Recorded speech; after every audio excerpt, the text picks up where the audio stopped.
പണ്ടിവിടെ വരുമ്പോഴെല്ലാം ഓരോ രൂപ തരുമായിരുന്നു. ഇപ്പൊ അവള് മോന്തേ തിരിച്ചോണ്ട് പോണ കണ്ടില്ലേ? മൂതേ.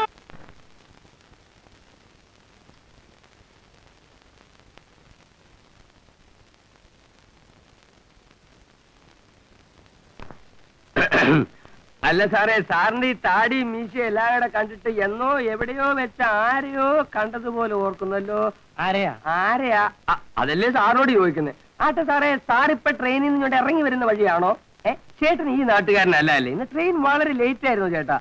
പിന്നെ ചേട്ടോ, താമസിക്കാനുള്ള എന്ത് സൗകര്യം വേണമെങ്കിലും ഞാൻ ചെയ്തു തരാം. ഡബിൾ റൂം വേണോ, സിംഗിൾ റൂം വേണോ, ഈ നാടൻ വേണോ, വെളിനാടൻ വേണോ, 16 വേണോ, 20 വേണോ, 30 വേണോ, ഏത് ടൈപ്പ് വേണമെങ്കിലും കിട്ടും. ഫാമിലി ടൈപ്പ് വേണോ, കോളേജ് ടൈപ്പ് വേണോ, അതോ നാടൻ മതിയോ? അങ്ങോട്ട് പോകണമെങ്കിൽ അങ്ങോട്ട് പോകാം, ഇങ്ങോട്ട് കൊണ്ടുവരണമെങ്കിൽ ഇങ്ങോട്ട് കൊണ്ടുവരാം.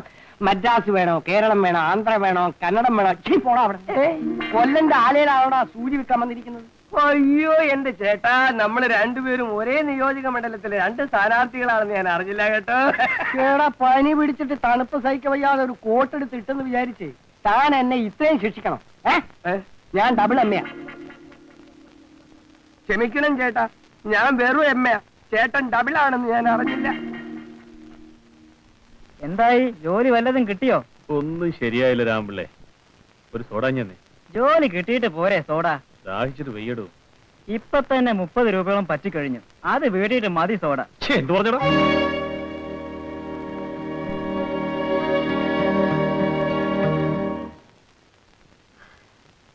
ഇതാണ് ചേട്ടാ ലോകം. എന്ത് ചെയ്യാൻ? മര്യാദക്കാരനായി ജീവിച്ചിട്ട് എന്താ കാര്യം? ആർക്ക് വേണ്ടി? നമുക്ക് വേണ്ടി, നമ്മുടെ ഭാവിക്ക് വേണ്ടി.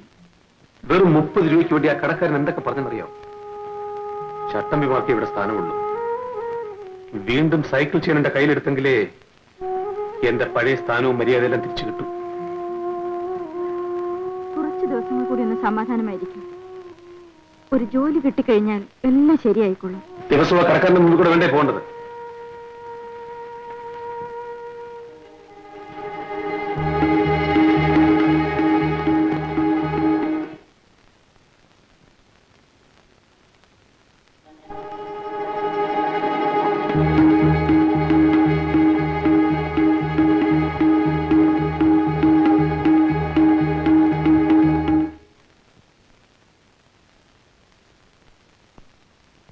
ഇതാ 30 രൂപയുണ്ട്.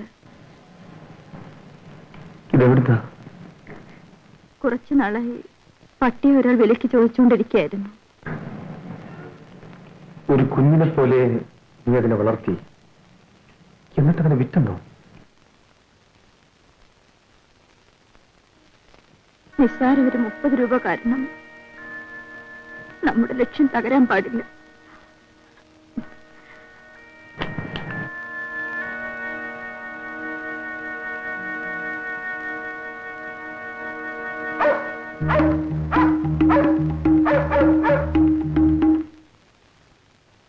ശാന്തേ, ഇതുവരെ എവിടെയായിരുന്നു? എന്താ ഇത്ര താമസിച്ചത്? കോളേജിൽ നിന്ന് നടന്നാ വന്നത്. കോളേജിൽ നിന്ന് നടന്നു വന്നു? അതെ. ആട്ടെ, ബസ് കൂലിക്ക് വന്ന കാശ് എന്ത് ചെയ്തു? ചായ കുടിച്ചു. ആദ്യം ചായ കുടിയിലായിരിക്കും തുടങ്ങുന്നത്, പിന്നെ ചെലവ് കണ്ടമാനമാകും. അച്ഛൻ തരുന്ന 25 പൈസക്ക് എന്ത് കണ്ടമാനം കിട്ടും? എന്റെ കയ്യിൽ നിന്നും പോക്കറ്റ് മണി നിനക്ക് കിട്ടാൻ പോകുന്നില്ല. എങ്കിൽ പിന്നെ എന്താ താമസിച്ചു വന്നെന്നും ചോദിക്കരുത്.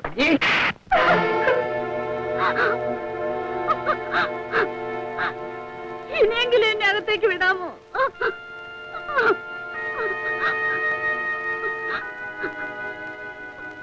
എന്താ രാഘവല്ലേ, നിങ്ങളുടെ യൂണിയനൊക്കെ ഇപ്പൊ എങ്ങനെയുണ്ട്?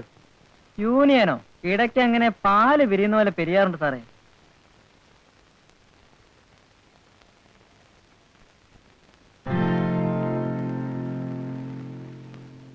നമസ്കാരം സാർ.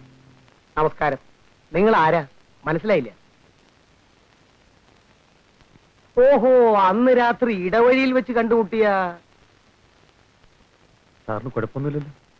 എന്റെ മക്കളുടെ ഭാഗ്യം കൊണ്ട് കുഴപ്പമൊന്നുമില്ല. ഇരിക്കൂ. വേണ്ട സാർ, ഞാനിവിടെ നിന്നോളാം. അപ്പോ തൊഴിലൊക്കെ പണ്ടത്തെ പോലെ? അയ്യോ ഇല്ല സാർ, ഞാനതെല്ലാം നിർത്തി. നേരെ ചൊവ്വേ ജീവിക്കാനുള്ള ശ്രമമാണ് സാർ. പക്ഷെ എവിടെ ഒരു ജോലി കിട്ടുന്നില്ല. അങ്ങനെയാണോ? എത്ര വരെ പഠിച്ചിട്ടുണ്ട്?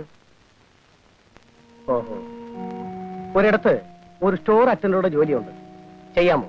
ശരി. പക്ഷേ 2000 രൂപ ഡെപ്പോസിറ്റ് കെട്ടേണ്ടി വരും. അതെങ്ങനെയും ഒപ്പിക്കാമോ? ഞാൻ ശ്രമിച്ചു നോക്കാം സാർ. ശരി, എന്നാൽ രൂപ കിട്ടിയ ഉടനെ എന്നെ ഒന്ന് കാണണം കേട്ടോ.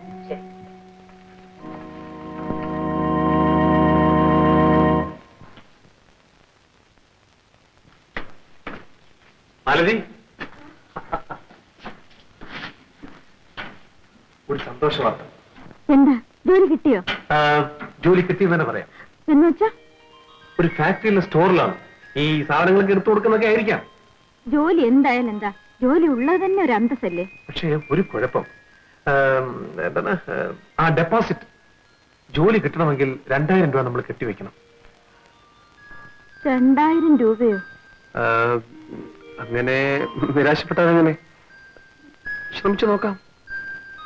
എന്നിത് രണ്ടാമത്തെ സന്തോഷ വാർത്തയാണെന്ന് ഞാൻ ആഹ്ലാദിക്കായിരുന്നു. രണ്ടാമത്തേതോ? ഒന്നെന്റെ ജോലി, മറ്റേത് 2 മാസമായി എന്റെ കുളി തെറ്റിയിട്ട്. 2 മാസമായി പുള്ളി തെറ്റിട്ട്. എന്താ മനസ്സിലായില്ലേ? ഓ ഓ ഓ ഓ ഓ ഓ ഓ, അത് ശരി.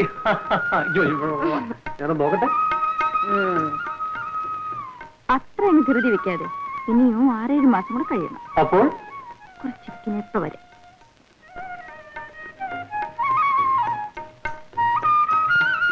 ഇതാ ഇങ്ങനെ ഇരിക്കും.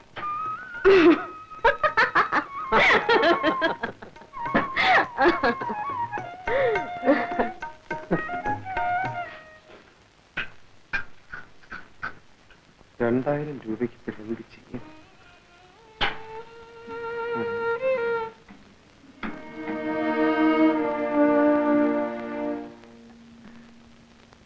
അല്ല, മണിച്ചേട്ടൻ പുതിയ സ്കൂട്ടറിലൊക്കെയാണല്ലോ സവാരി.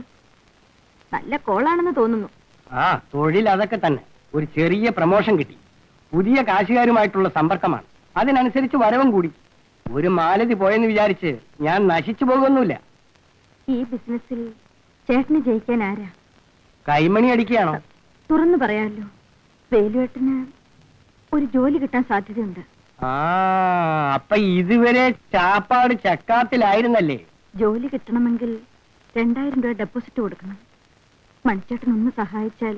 2000 എന്റെ അടുത്ത് എവിടെന്നാ? എനിക്കറിയാം, എന്നെ കൊണ്ട് ചേട്ടന് ഇപ്പോൾ ഒരു പ്രയോജനവും ഇല്ലല്ലോ. കറക്റ്റ്. നീ ഇപ്പൊ പറ, നീ പഴയ തൊഴിലിന് റെഡിയാണെന്ന്. നിനക്ക് എന്തൊക്കെ വേണം? എന്നോട് ഇങ്ങനെ സംസാരിച്ചെന്ന് വേലുവേട്ടൻ അറിഞ്ഞാൽ തന്നെ വെറുതെ വിടില്ല. ജീവിക്കാൻ വല്ല വഴിയും നോക്ക് മാലതി. എവിടെ? ഇപ്പൊ പറഞ്ഞാൽ നിന്റെ തലയെ കയറുമോ?